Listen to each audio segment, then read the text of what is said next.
Shalom Lifehouse Family. Pada kesempatan ini, mari kita siapkan hati kita. Kita akan diberkati kebenaran firman Tuhan oleh Bapak Ketua Sinode GSKI, Bapak Pendeta Dr. Erastus Sabdono.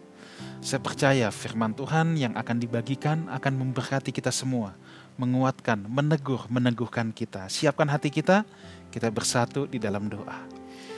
Bapa dalam sorga, kami menantikan apa yang menjadi isi hati Tuhan dilepaskan di tengah-tengah kami. Berbicaralah kepada setiap kami, pribadi lepas pribadi. Dalam nama Tuhan Yesus, kami berdoa. Amin. Siapkan catatan saudara, catat hal-hal yang perlu. Tuhan menyertai kita semua. Selamat belajar. Shalom saudara sekalian, salam sejahtera dalam kasih Tuhan kita Yesus Kristus. Saudara, satu hal yang mestinya menggetarkan jiwa kita adalah perjalanan waktu. Perjalanan waktu. Perjalanan waktu seperti argo taksi, saudara. Tek. Tidak berhenti, ada harganya. Banyak orang tidak menyadari bahwa perjalanan waktu itu menggetarkan, dahsyat. Karena perjalanan waktu itu kokoh, gagah, bisa angkuh, bisa sombong, tidak peduli. Anda diam, dia jalan. Anda jalan, dia tetap jalan. Anda lari, dia tetap jalan.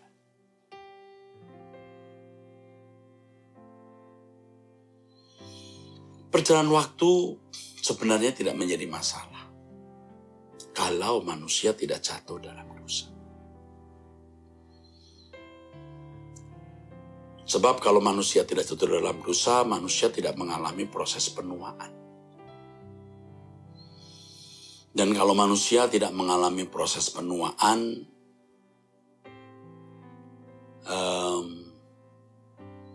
tidak ada kematian.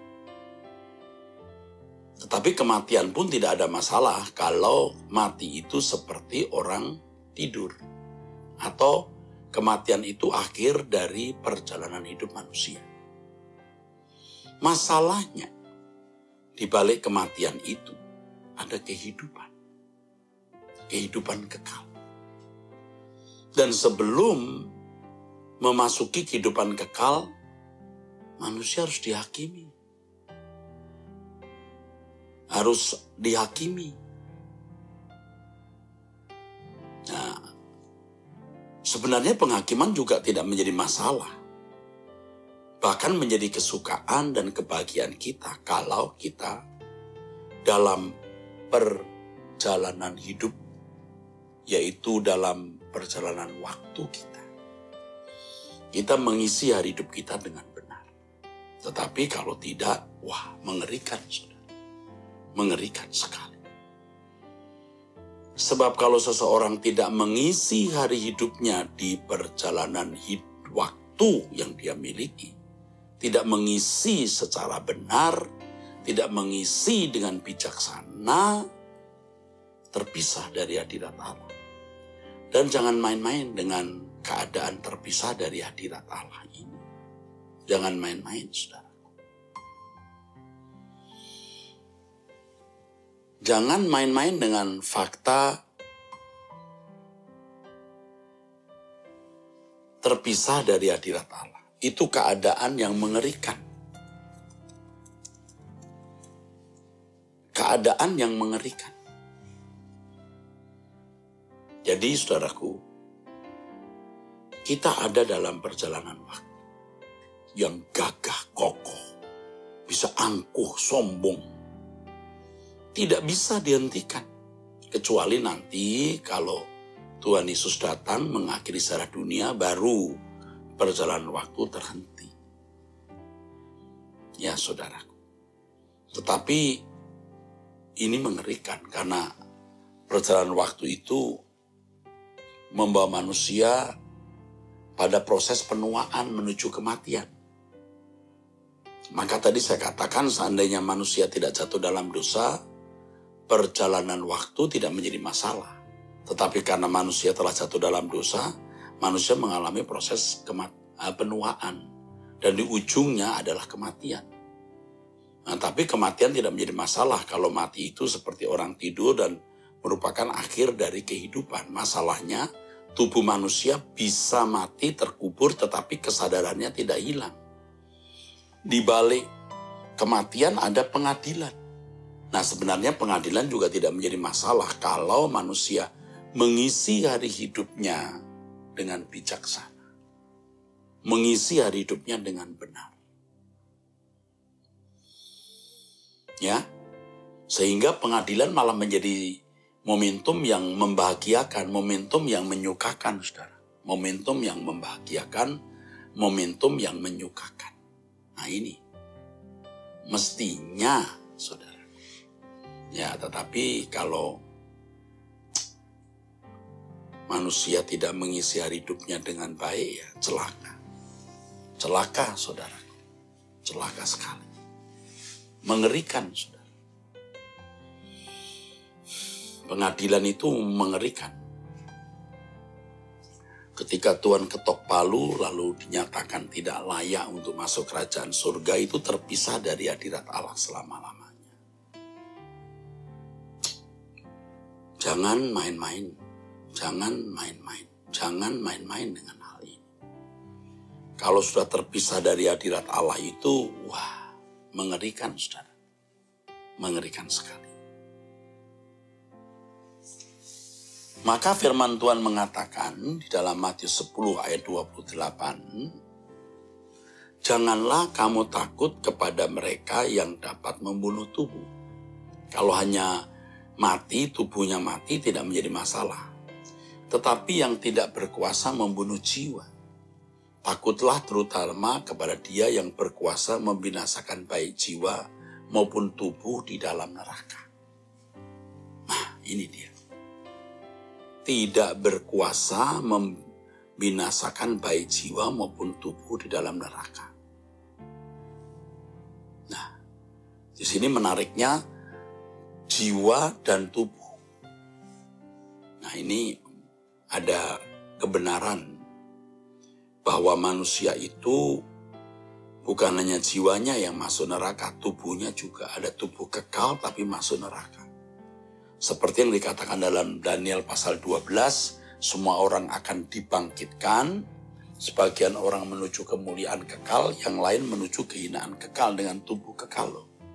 Dan saya tidak tahu bagaimana keadaannya neraka itu, tetapi keadaan surga, Alkitab mengajarkan dengan tubuh kekal yang tidak bisa mati, tidak ada proses penuaan, kita bisa menikmati kerajaan surga.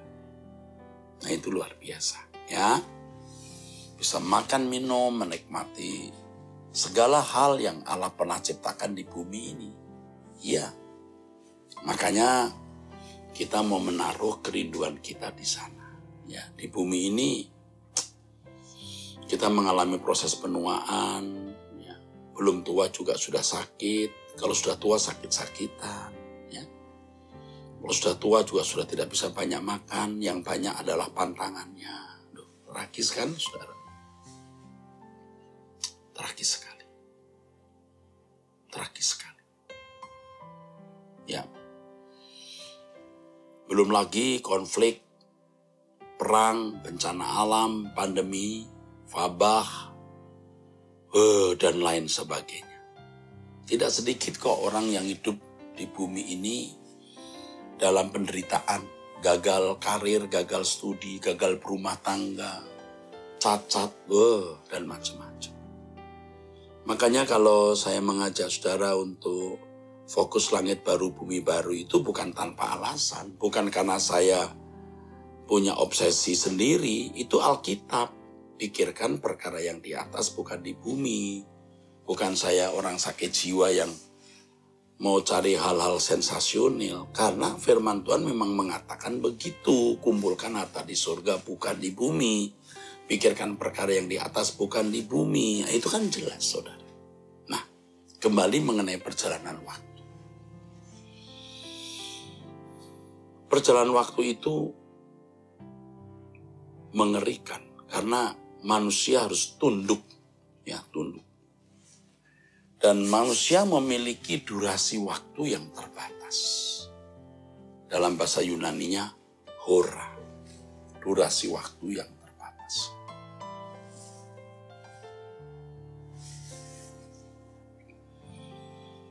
Jadi kalau umur kita sekarang sudah 50 tahun, di atas 50 tahun, ini sudah mulai senja. Sudah mulai senja, saudara. Sudah mulai senja. Nah, banyak orang yang memang tidak pernah menghayati perjalanan waktu, yang tidak peduli fakta kekekalan, bahwa di balik kematian ada pengadilan, ada kesadaran abadi, biasanya sembrono. Sudah tua saja juga tidak menyadari, tidak mengakui keadaan tuanya. Jelas kok mau meninggal dunia, tidak lama meninggal, tidak lama. Tapi dasar ya orang itu tidak mau bertobat. Ngeri, saudara. Tidak mau bertobat, mengerikan. Sampai tidak punya mata hati lagi untuk berubah. Tidak punya mata hati untuk berubah. Sakit, berusaha untuk sembuh. Tidak salah. Tapi dasarnya bukan karena mau memperpanjang waktu guna mengabdi kepada Tuhan, tapi takut mati. Nah, ini mengerikan, padahal mati akan pasti menjemput dia. Tidak usah orang tua, orang muda pun juga bisa meninggal. Sebagai pendeta, saya sudah berkali-kali memimpin acara pemakaman orang-orang di bawah umur. Anak-anak ada, itu tragis kalau anak-anak yang meninggal. Bayi ada, remaja ada, pemuda ada. Orang tua apalagi, lebih banyak. Jadi dalam perjalanan waktu ini, kita harus mengisi hari hidup kita dengan baik. Tuhan memberikan kepada kita tahun yang baru. Ini seperti sebuah lembar. Kalau ibarat orang melukis, ini kertas kanvas yang kita harus lukis. Tahun yang telah kita lalui itu sudah tercipta, terlukis lukisan. Coba lihat, indah enggak? Lukisan tahun yang telah kita lalui. Sekarang Tuhan memberi kita tahun yang baru. Ya. Lembar demi lembar tahun diberikan. Kita tidak bisa menolaknya. We can't avoid it. Kita tidak bisa menghindar, tidak bisa menolak. We can't reject it. Kita tidak bisa menolak. Kita tidak bisa. Kita harus menerima. Ini seiring dengan perjalanan waktu. Sudah waktunya, tek. Ini jalan terus kan? Oke, tahun lama berlalu, sekarang tahun baru. Kita diberi lembar kertas baru. Lembar kanvas yang kita harus lukis. Kita tidak bisa menolak. Maka tadi saya katakan di awal khotbah ini, seperti argo. Ada harganya. Harganya apa? Kita harus memberi lukisan yang indah. Dari hari ke hari, dari minggu ke minggu, dari bulan ke bulan, sampai 1 tahun. Kita tidak bisa menghindarinya, saudara. Nah, kita bersyukur Tuhan sudah memberikan kita kepercayaan. Tahun kemarin, 1 tahun. Sudah kita lalui dan Tuhan sekarang memberikan tahun yang baru. Kita harus melukis. Nah, ini yang kita harus perhatikan dengan serius. Bagaimana seharusnya kita memberi lukisan atau melukis di atas kanvas tahun baru kita. Ke depan, di hari minggu bulan di tahun yang baru. Ya saudara, tahun yang sudah lewat ya sudah.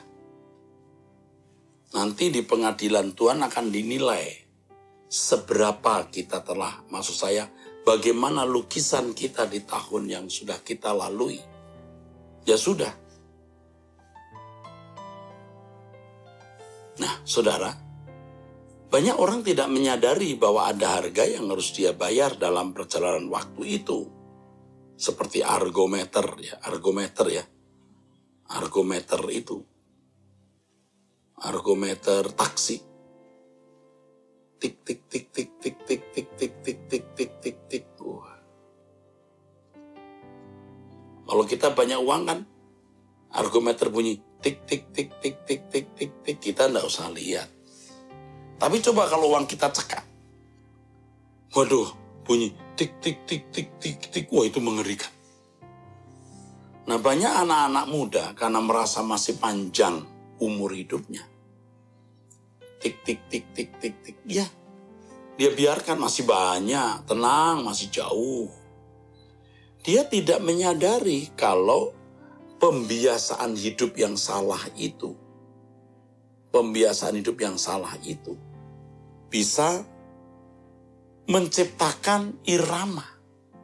Dan irama itu bisa tidak pernah, irama itu bisa tidak akan pernah bisa diubah.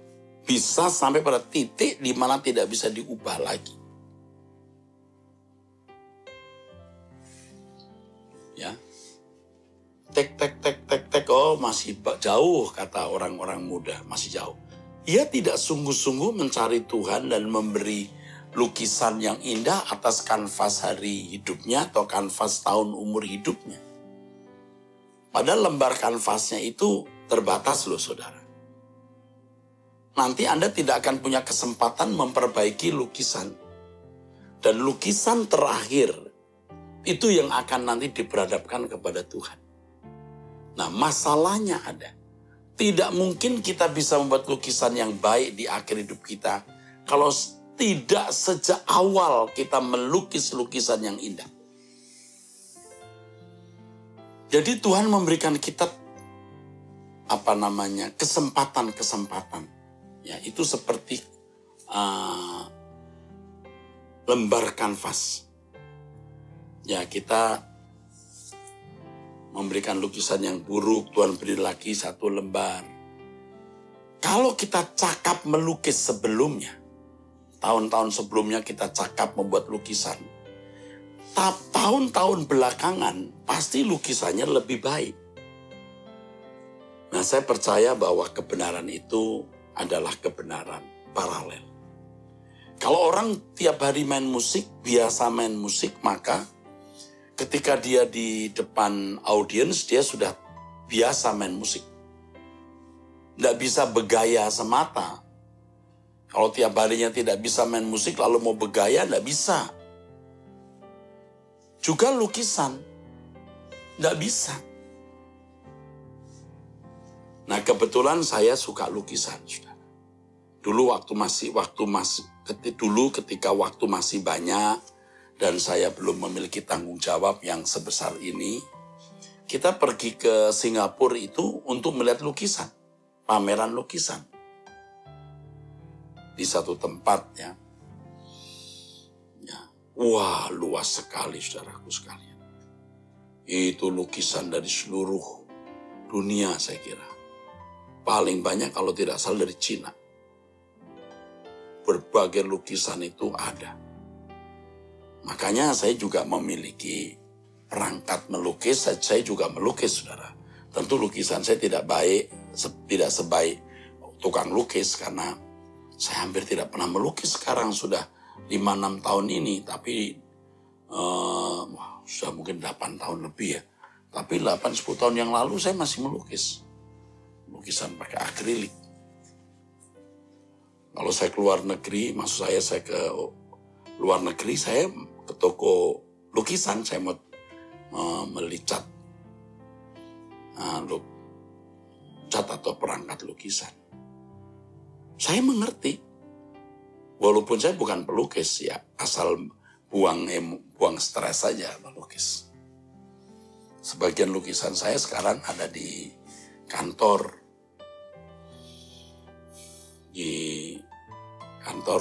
gereja. Saya mengerti, melukis itu tidak gampang. Bagaimana mata itu bisa di tangan ini.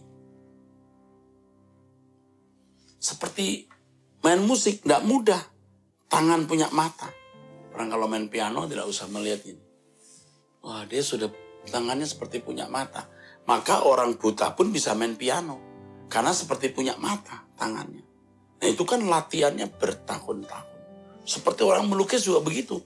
Kalau dia bikin lukisan itu, bikin bulatan, bulat itu.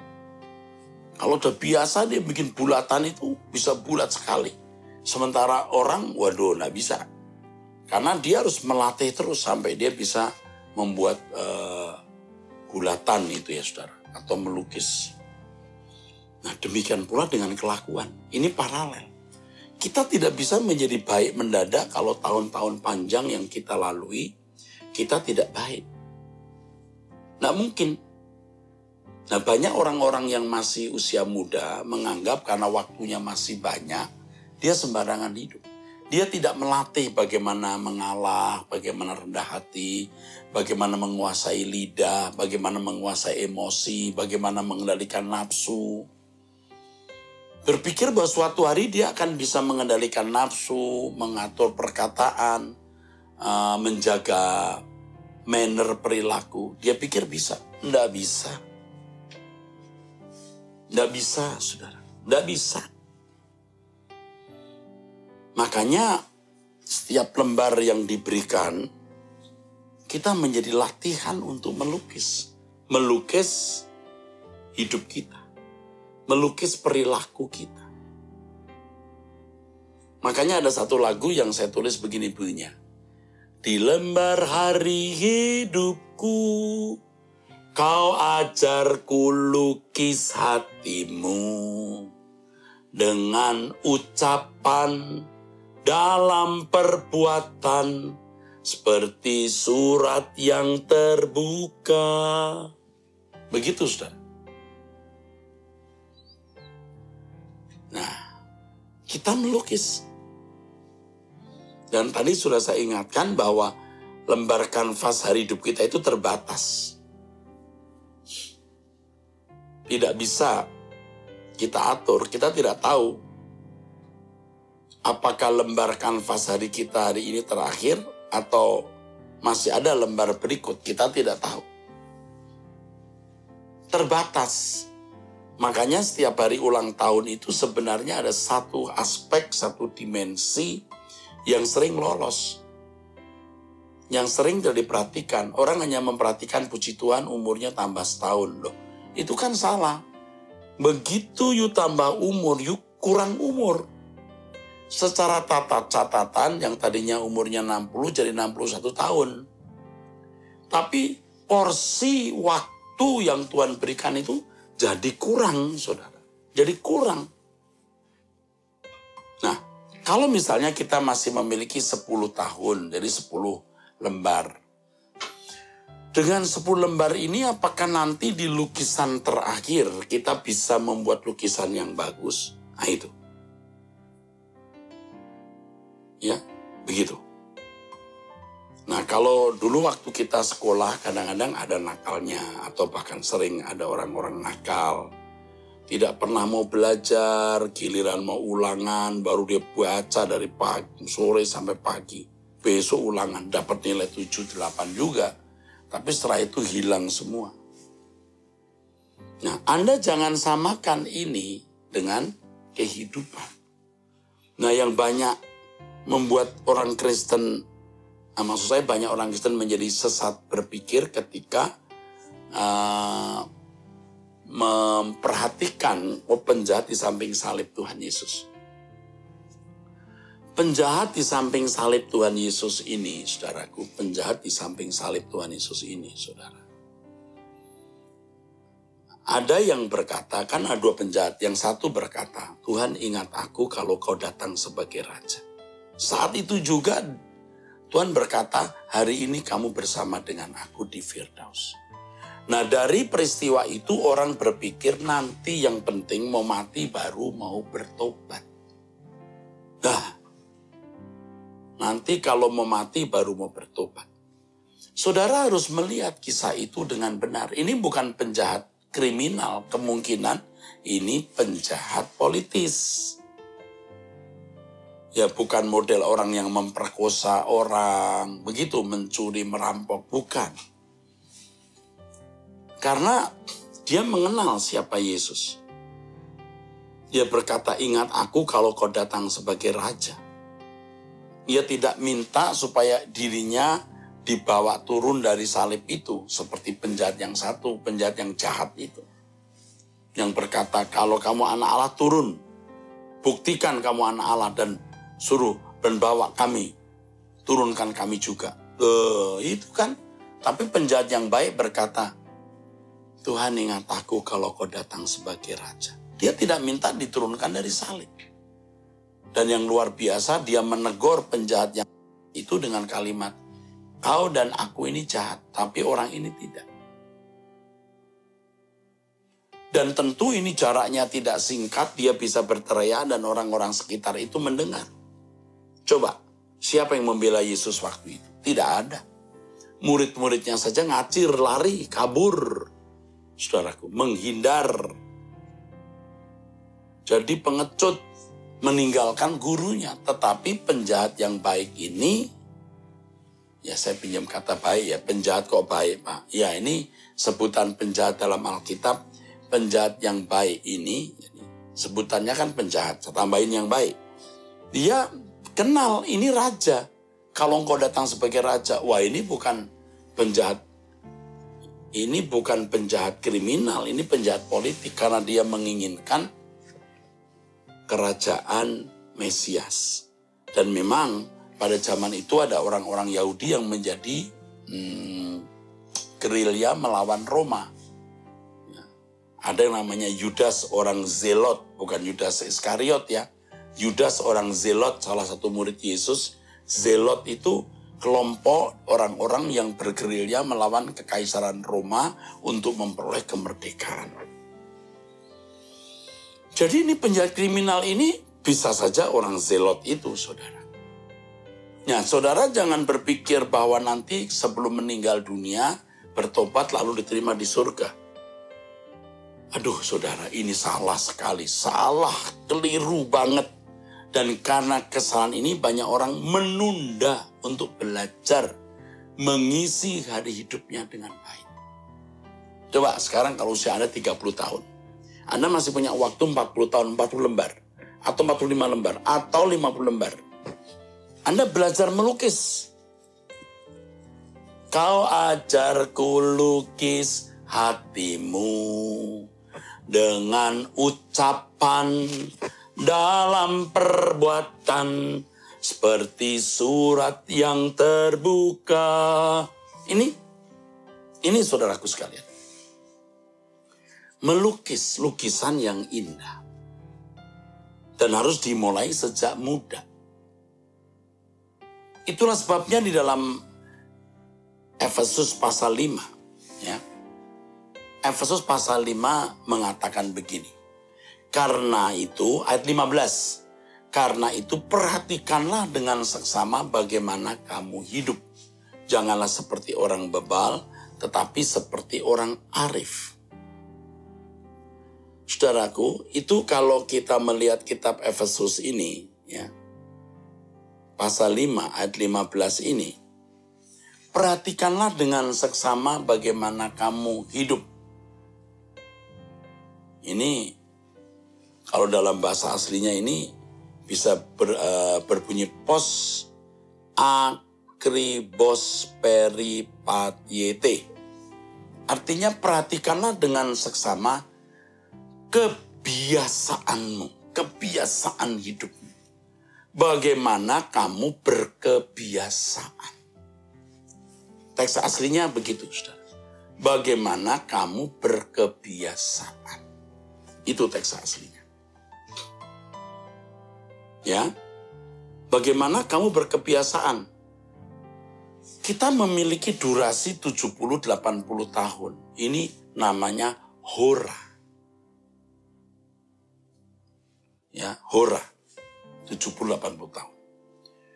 Dan Tuhan mau mendidik kita, mengajar kita melukis hatinya. Bagaimana kita memiliki hati seperti hati Yesus. Dikatakan dalam Filipi pasal 2 ayat 5-7, agar kita memiliki pikiran perasaan Kristus. Bagaimana kita bisa melukis pikiran perasaan Kristus di dalam batin kita? Tuhan mendidik kita. Makanya di durasi umur kita ini ada momentum-momentum yang dalam bahasa Yunaninya kairos. Ada kairos, di mana Tuhan melatih kita bagaimana melukis batinnya, hatinya di dalam diri kita. Nah, dalam bahasa Yunani itu ada 3 kata yang bisa diterjemahkan waktu. Waktu yang pertama itu, saudaraku, waktu yang pertama itu, hora, artinya durasinya. Durasi waktu, 70-80 tahun itu hora yang Tuhan berikan. Di perjalanan waktu itu ada momentum-momentum yang disebut kairos. Nah, kairos ini, saudara, Allah membentuk kita, mengajar kita, melukis hatinya. Bagaimana kita memiliki pikiran perasaan Kristus. Melalui setiap kejadian yang kita alami, melalui firman Tuhan yang kita dengar, melalui perjumpaan pribadi dengan Allah dalam doa. Semua itu sarana yang Allah pakai untuk membentuk kita. Luar biasa, saudara. Nah, kairos juga diterjemahkan waktu dalam arti momentum. Yang ketiga kronos. Kita mengenal kata kronologi, urut-urutan. Jadi ada urut-urutan. Tuhan memiliki semacam kurikulum. Kurikulum untuk mengubah kita dari manusia yang berkodrat dosa menjadi manusia yang berkodrat ilahi, yang memiliki pikiran perasaan Kristus. Ada kronos. Nah, inilah yang tadi saya katakan, mestinya sejak muda kita memperhatikan kronosnya. Di dalam kronos itu ada kairos, momentum. Tuhan memberi kepada kita ini rancangan yang indah. Jadi kalau kita bicara mengenai rancangan yang indah, rancangan damai sejahtera, bukan rancangan kecelakaan. Saudara jangan hanya melihat bagaimana sukses di dunia, dan pada umumnya orang berpikir begitu, bagaimana nanti hari esok pabriknya maju, usahanya maju, keluarganya bahagia, keluarga jadi surga, sampai lupa surga yang sesungguhnya. Bisa begitu, saudara. Ya, memang kita harus menghadirkan surga dalam keluarga kita, tapi jangan mencoba menggantikan surga di kekekalan di dalam keluarga. Anda akan terjebak di situ. Nah, kita melihat ada kronologi. Pak, berharga sekali. Ada kurikulum, dan setiap orang itu memiliki kurikulum. Aku tahu rencana-rencana apa yang ada padaku mengenai kamu. Itu jangan dipahami secara duniawi. Kita harus melihat itu secara rohani. Bahwa proses tersebut, kronologi dari kairos itu hanya membuat kita utama. Ini yang penting, menjadi serupa dengan Yesus. Dan kalau itu terjadi, kalau itu berlangsung, cukup. Nggak perlu cari apa-apa lagi. Itu satu-satunya harta kita, saudara. Jadi mari kita memperhatikan betapa dahsyatnya perjalanan waktu itu. Tuhan masuk di dalam waktu kita. Dia masuk dalam pergumulan kita. Dia Bapa yang mendidik. Ibrani pasal yang ke-12. Ayat yang ke-5, 6, 7, dan 8. Dia mendidik kita. Kalau kita membaca di dalam Alkitab, saudaraku, ya mengenai didikan Bapa ini, dia mendidik kita. Dia mendidik kita agar kita mengambil bagian di dalam kekudusannya. Dia mendidik. Firman Tuhan mengatakan, anak mana yang tidak dididik oleh bapaknya. Kalau ia tidak dididik, dia anak yang tidak sah atau notos. Tapi kalau dia dididik, dia menjadi pangeran, huios, putra yang sah. Jangan sampai fokus kita, saudaraku, itu hanya tertuju kepada pemenuhan kebutuhan jasmani. Padahal bisnis Tuhan, core bisnis Tuhan itu mengubah kita dari manusia berdosa, berkodrat dosa, menjadi manusia yang berkodrat ilahi. Mestinya begitu, saudaraku. Ya, mestinya begitu. Saya bersyukur kalau dengan pemberitaan firman Tuhan ini, saudara bisa disadarkan. Kita tidak tahu apakah tahun yang baru yang Tuhan berikan, artinya tahun ini adalah tahun terakhir saudara. Saya tidak tahu. Bisa saja tahun terakhir. Mungkin belum sampai akhir tahun, Tuhan sudah panggil saudara. Tapi bersyukur kalau kita bisa mendapatkan tahun baru ini dan kesempatan untuk melukis tahun ini dengan lukisan yang indah. Lukisan terakhir kita itulah yang akan kita bawa di kekekalan. Lukisan batin kita.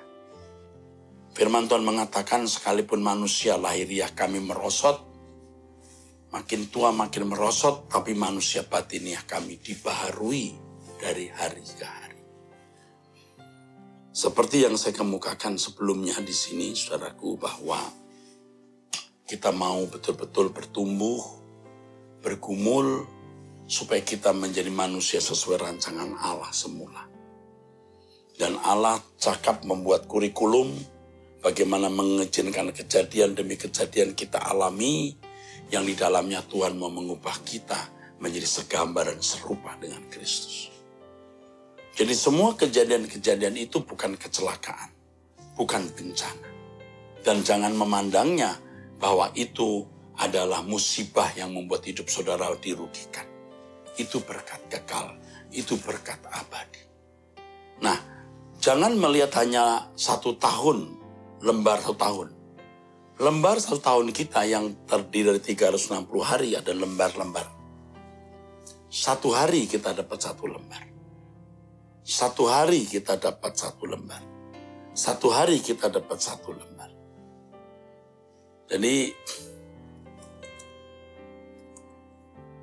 kita bersyukur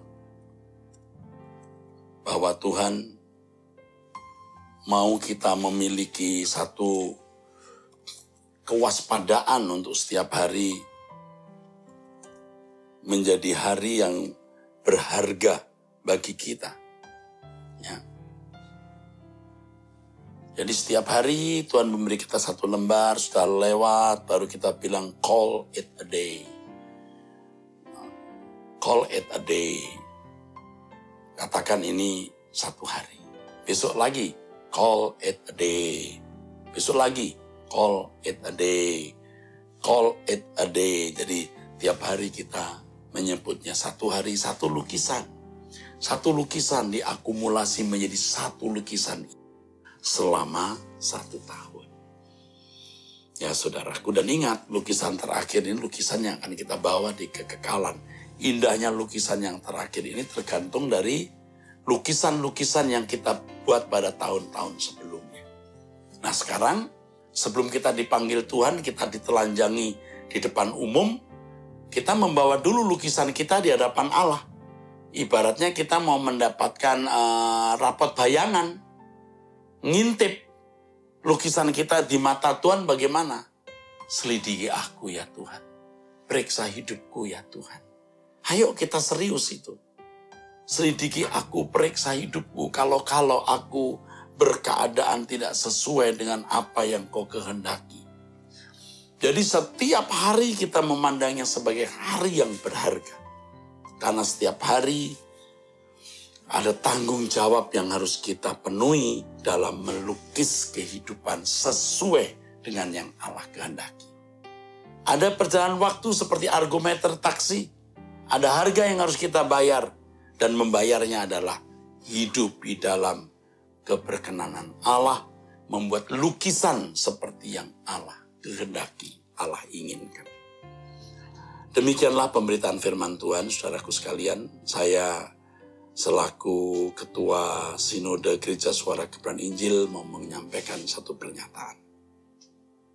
Selamat memasuki tahun baru. Tuhan memberkati saudara-saudara sekalian. Sola Gracia. Haleluya, saudaraku, saya percaya setiap kita sudah diberkati lewat kebenaran firman Tuhan. Mari kebenaran firman Tuhan ini bukan sekedar mengisi pikiran kita, tetapi kita mau sama-sama belajar melakukannya. Saudaraku, kita masih di bulan Januari. Saya mengajak setiap saudara yang digerakkan ingin memberikan persembahan syukur awal tahun, saudara bisa transfer ke nomor rekening yang ada di layar kaca saudara. Ini bukan persembahan sulung, ini ungkapan syukur awal tahun. Dan kalau saudara digerakkan dengan hati yang rela, ingin mendukung pekerjaan Tuhan, ingin mengucap syukur kepada Tuhan lewat persembahan awal tahun, saudara bisa mentransfer di nomor yang ada di layar kaca saudara. Terima kasih Bapak Pendeta Dr. Era Susabdono yang telah menjadi berkat untuk Lifehouse Community. Mari kita bangkit berdiri, kita akhiri ibadah kita, angkat kedua belah tangan saudara, kita datang kepada Tuhan. Kiranya berkat dari Allah Bapa, cinta kasih karunia dari Tuhan kita Yesus Kristus, dan persekutuan yang indah dan yang manis dengan Roh Kudus menyertai kita semua sampai Maranatha. Tuhan Yesus datang untuk yang kedua kalinya, menjemput umatnya yang hidup sepadanan dengan kebenaran Injilnya. Sama-sama kita katakan, amin. Happy Sunday, God bless you all.